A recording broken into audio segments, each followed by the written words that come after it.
ya kan harta kekayaan dia yang dilaporkan ke LHKPN yang kemarin diumumkan itu sama saja dengan yang sebelum dia presiden saya lihat.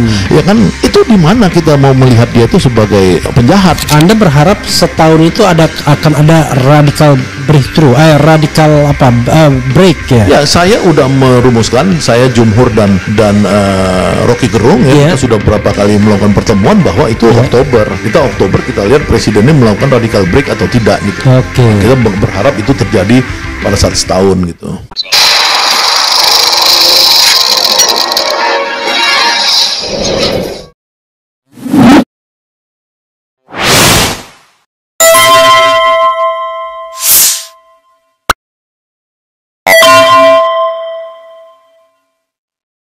Radical break itu dalam pengertian abang apa? Yaitu putus hubungan dengan Jokowi kan begitu? Ya, jadi kan kita kembalikan cita-cita bernegara ini, di mana Presiden Republik Indonesia Prabowo Subianto ya sudah punya pikiran-pikiran ya yang itu sesuai dengan keinginan founding fathers. Contoh ya pasal 33 tadi Undang-Undang 45 bahwa ya kan perekonomian Indonesia disusun berdasarkan azas kekeluargaan usaha bersama.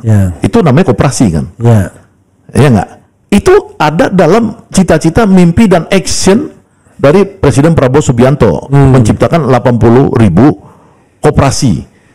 Walaupun nanti orang bicara soal proses bottom up-nya, itu oke, nanti kita tidak hanya proses bottom up, tapi proses untuk dimanfaatkan sebagai unit-unit campaign. Iyalah, makanya koperasi itu kan orang bilang kekeluargaan, bottom up tadi kan, ada culture bukan hanya struktur.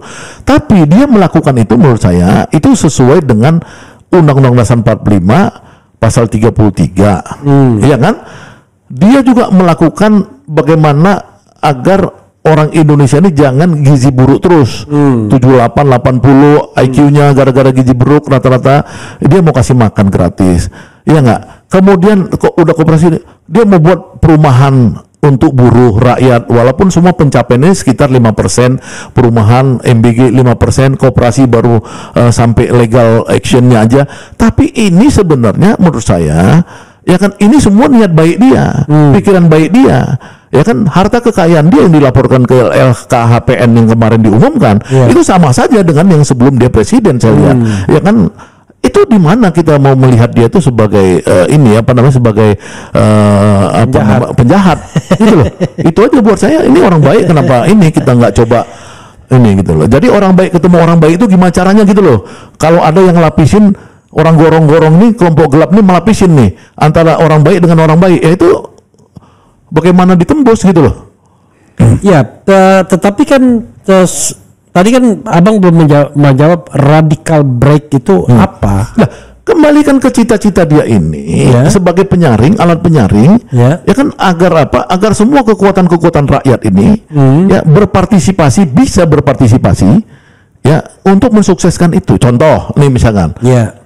Untuk menjalankan program makan bergizi gratis itu persoalan paling mudah karena uangnya ada dan ngasih makan gratis, ya kan? Kalau dia mau extend agar makan gratis ini bisa menyumbangkan 1-2% growth to economics to GDP, itu effort kedua. Misalkan bagaimana supaya uang itu berputar di daerah dan lain-lain. Tapi ini gampang, uang udah ada. Nah tinggal dia bagaimana bersekutu dengan kekuatan-kekuatan ideologis yang tidak cari proyek. Kalau sekarang kan orang masih cari proyek, ya kan? Ada yang masih diminta uang, ada yang masih ini buat teman saya yang jadi pelaku jadi pelaku di dalam bisnis ini sebagai rekanan, itu mencerita bahwa itu ada yang nanti diminta untuk buat tempat makannya itu harus luxurious bla bla bla apa segala ya, dengan standar-standar yang membuat ini lamban. Ya kan, nah kalau dia bersekutu dengan misalkan kelompok-kelompok PGRI, ya kan, untuk merealisasikan bupati-bupati Abkhasi atau kelompok-kelompok yang sekarang udah mulai CNU apa segala, itu mungkin bisa cepat. Karena Pak Harto dulu ketika menggerakkan Posyandu, ya itu dengan uang yang terbatas saja Posyandu bisa sampai se-Indonesia gitu loh. Jadi sebenarnya ini persoalan yang bagaimana kita membuat Pak Presiden ini bisa masyarakatnya berpartisipasi dengan cita-cita ideal tadi. Itu yang menurut saya radical break itu. Itu kan radical break yang sebenarnya mengandaikan ada partisipasi eksternal kan. Tapi kan orang berharap radical break itu datang dari Pak Prabowo sendiri yang tentu waktunya kan bisa kita tentukan untuk tetap mendukung atau tetap stay away gitu dan Prabowo, dan harus ada indikatornya. Coba abang lebih spesifik. Radical break itu harusnya apa gitu. Jadi gini, ada dua yang penting. Jadi saya kan pertama kali saya dari Sabang Merauke Circle buat Great Institute, yang saya bedah itu kan pikirannya Gramsci dan Althusser. Gramsci dan Althusser ini kan bicara soal birokrasi ideologis dan state aparatus ideologi. Ya kan, ada intelektual organik di situ. Ya kan, bagaimana supaya birokrasi ini dari kepalanya korup di era Jokowi bisa berubah menjadi ideologis di era Prabowo. Karena pikiran-pikiran ideologis Prabowo kalau tidak ditolong ya oleh birokrasi ideologis, itu pasti dia akan susah pencapaiannya. Karena apa? Karena di kepala orang duit. Ini sekarang kan di kepala orang pengabdian. Karena presiden pengabdian. Yang kedua, pikiran Althusser misalkan tentang ideological state aparatus itu, bagaimana melibatkan kekuatan society ya untuk menjadi defense, pembela dia di dalam melangsungkan program-program itu. Nah, ini jadi memang harus kerja keras ya agar bagaimana jajarannya presiden ke bawah ini semakin ideologis. Praktisnya gimana? Praktisnya ini harus membersihkan dari mulai kabinet-kabinet yang tidak ideologis itu, ya itu dipinggirin aja gitu loh. Nah, jadi bukan soal pinter ya, misalkan Pak Presiden lihat orang banyak yang bodoh-bodoh sekolahnya entah dari mana, tiba-tiba bisa jadi menteri ini, menteri itu apa segala. Oke, orang bisa belajar karena bodoh, dia bisa belajar, asal jangan mau jadi dokter misalkan tiba-tiba sekolahnya nggak jelas mau jadi dokter misalnya kayak gitu ya kan. Tapi kalau misalkan orang itu ideologis, mungkin pelan-pelan dia bisa menyesuaikan diri, kapasitasnya bisa bagus. Ini lu tahap 1 untuk radical break ini. Jadi lebih konkret lagi ya reshuffle kabinet ya, dan reshuffle orang-orang yang nggak beres ya di pemerintahan, di TNI, di polisi dan lain-lain. Itu Prabowo harus cepat mereshuffle itu untuk melihat yang orang-orang yang bisa mengikuti ideologi dia ya itu dieksekusi. Ya, dia sering ngomong, kalian saya pecat, kayak kemarin di ini kan di Klaten. Kalau kalian nggak bisa sesuai dengan cita-cita saya pecat. Nah, lakukan aja Pak. Itu loh yang penting dalam evaluasi setahun ini ya, dia pecat aja sebanyak-banyaknya orang yang secara ideologi tidak cocok dengan dia gitu loh. Oke, karena Anda ngomong pecat memecat, saya mau nantang Anda membuat jawaban iya atau tidak. Ya kan? Atau dipecat tidak dipecat, mungkin biar lebih radikal.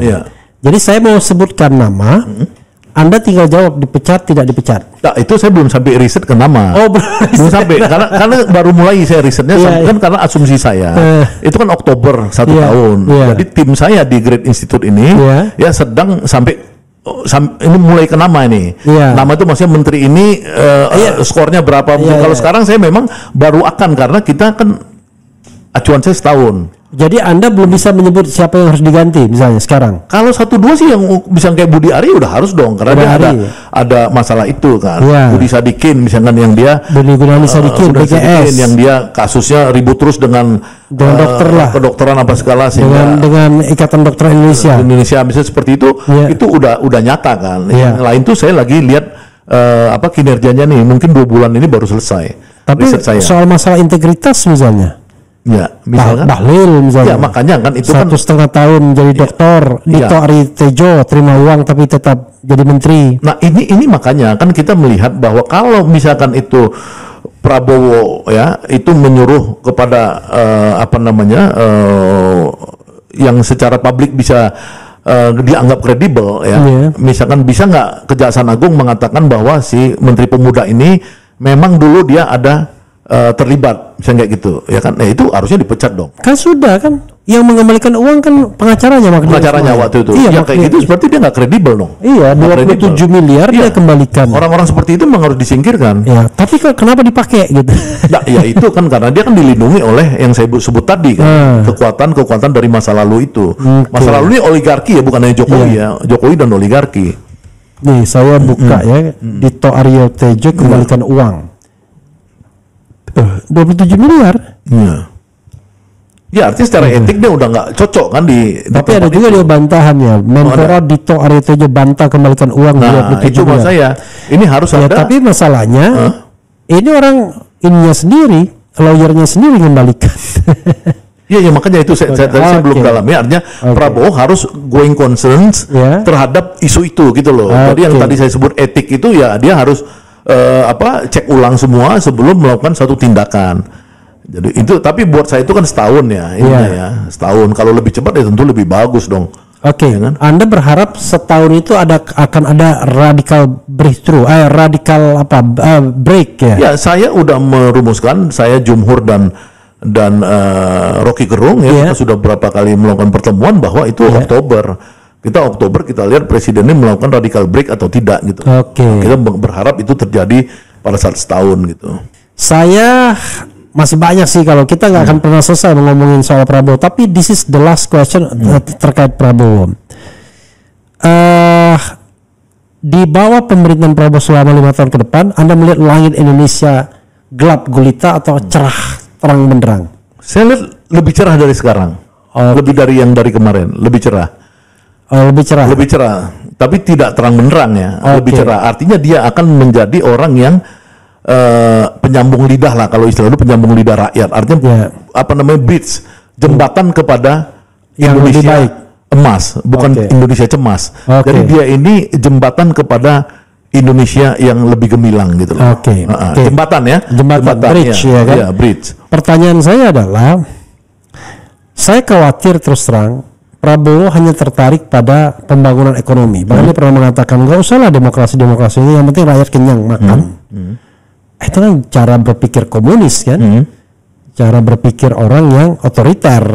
Bagi dia rakyat kenyang, padahal Maslow bilang kebutuhan itu nggak hanya basic need aja, sandang papan dan kemudian makan, tapi juga eksistensi, dan eksistensi yang paling tinggi adalah ya hal-hal yang sifatnya bisa mengeluarkan pendapat baik secara lisan dan tulisan yang bukan lagi material sifatnya. Tapi kalau kita bicara di bawah pemerintahan Prabowo akan lebih baik, saya barangkali percaya untuk bidang ekonomi ya. Tapi kok saya agak khawatir ya dengan bidang politik demokrasi gitu. Karena kecenderungannya terjadi yang namanya penumpukan kekuasaan dengan Prabowo sebagai aktor utamanya, dan tidak ada lagi division of labor, termasuk juga pembagian kekuasaan, walaupun secara de jure kita masih mengenai pemisahan kekuasaan. Karena tadi sosoknya kemudian makin lama makin hegemonik gitu, makin lama makin menguat, makin lama makin tidak toleran terhadap perbedaan pendapat. Itu kekhawatiran saya. Anda mengkhawatirkan itu juga? Ya, kalau saya tidak ya, karena gini, karena tradisinya Prabowo ini kan dari dua sisi. Satu sisi dia militer, dia punya tradisi anti kritik ya. Tapi di sisi lain dia menunjukkan bakti dia pada demokrasi, dia bangun partai. Ya kan, dari 2004 sampai 2000 sekarang 2000 ini kan artinya sudah 20 tahun. Bahkan dia ikut konvensi Golkar dulu di tahun sebelumnya itu. Jadi artinya dia satu itu. Yang kedua, dia ini tradisi bapaknya itu tradisi PSI. Di Indonesia ini semua orang tahu dari dulu. PSI bukan PSI yang kemarin gajah ngamuk itu gajah. Ini bukan. Ini adalah PSI yang Partai Sosialis Indonesia. Yang tokoh-tokohnya itu yang berinteraksi dengan Prabowo ketika bapaknya hidup atau bapaknya masih pejuang tonton itu kan semua orang-orang Demokrat. Semua orang tahu. Orang Demokrat tuh PSI itu. Jadi menurut saya dia punya nuansa itu. Bukan orang Demokrat ya, Partai seorang demokratis. Seorang demokratis. Iya. Oke, saya koreksi, seorang demokratis. Iya. Nah, ini bukan demokratis. Iya. Nah, dari sisi itu saya melihat bahwa dia itu memang selalu di antara itu. Makanya saya lihat dia punya 2 orang kepercayaan, satu tentara Sapri Samsudin, ya kan, satu lagi Dasko orang sipil. Ya, makanya pada saat kalau Anda mengatakan mereka lah sayapnya Prabowo, saya lihat itu. Saya lihat untuk yang eksekusi yang berat, misalkan Agrinas itu, kenapa dulu 1 juta hektar itu di zaman Jokowi tidak berhasil dieksekusi, di zaman Prabowo dieksekusi, diambil semua, sekarang masuk Agrinas 1 juta lebih. Ini kelompok militernya itu, sayap yang ini. Nah, sayap demokrasinya itu dipelihara oleh Pak Dasko, ya kan, saya lihat dia sering interaksi dengan kekuatan-kekuatan civil society, ya, pada saat undang-undang TNI, pada saat kejadian di Raja Ampat, dan lain-lain, dia kelihatan punya interaksi dengan kekuatan-kekuatan NGO dan lain-lain, ya, bahkan dia interaksinya dengan kelompok kampus mahasiswa, saya lihat ya, dia cukup tinggi juga. Jadi artinya sebenarnya selama Prabowo ini keseimbangannya itu tetap ada, maka demokrasinya tetap ada. Tapi, saya tapikan dulu. Tapi memang saya melihat bahwa demokrasi Prabowo ini cenderung dia pengen mengarahkan kembali ke Undang-Undang 45 yang asli, yang dulu terpimpin. Ya, artinya demokrasi dalam ruang lingkup musyawarah mufakat. Ya kan, ini memang kan satu tantangan buat kita untuk men-challenge kan diskursus, nggak ada masalah, itu biasa. Kelompok Masuni aja misalkan, yang dimana saya merasa bagian dari itu, misalkan cara berpikirnya juga sama musyawarah mufakat juga. Apalagi kalau NU yang dia kiai kan, itu mungkin lebih strong lagi pada wali-walinya, pada gus-gusnya dan lain-lain. Jadi saya pikir itu Prabowo pengen kembali itu memang satu bentuk demokrasi yang diinginkan, demokrasi versi yang tidak sebebas-bebasnya. Iya, memang kalau kita lihat statuta dari Gerindra kan kembali pada Undang-Undang 45 kalau nggak salah. Statuta atau istilahnya apa ya? Atau doktrin atau apa? Tapi Prabowo nggak pernah tuh ngomong pengen kembali tuh rasanya. Atau karena Anda lebih... Enggak, saya ngamatin ada. Saya ngamatin misalkan gini. Saya ngamatin setiap Prabowo itu ngomong tentang Undang-Undang Dasar 45 pasal 33 yang harusnya 5 pasal. Dia setiap pidato tuh sampai ke 3 aja. 3 ayat. 3 ayat. 4 demokrasi ekonomi dia nggak ngomong. Ya kan, kelima apa itu? Efisiensi apa itu demokrasi ekonomi. Yang kelima apa itu? Itu dia nggak omongin. Jadi 3, misalnya kayak gitu. Jadi saya lihat dia instinktif dia tuh, dia selalu pengennya kembali ke Undang-Undang 45 yang asli. Saya ada melihat beberapa kali dia menginginkannya kalau bisa kita jangan gontok-gontokan, jangan seperti sekarang demokrasinya terlalu pemilu ini gitu-gitu loh. Kalau pemilu dia bilang memang messy, kemudian costly dan tiring. Tiringnya, tiring gila itu, capek. Gitu, melelahkan, berantakan dan mahal gitu ya. Oke. Banyak hal yang bisa kita diskusikan sebenarnya. Oke.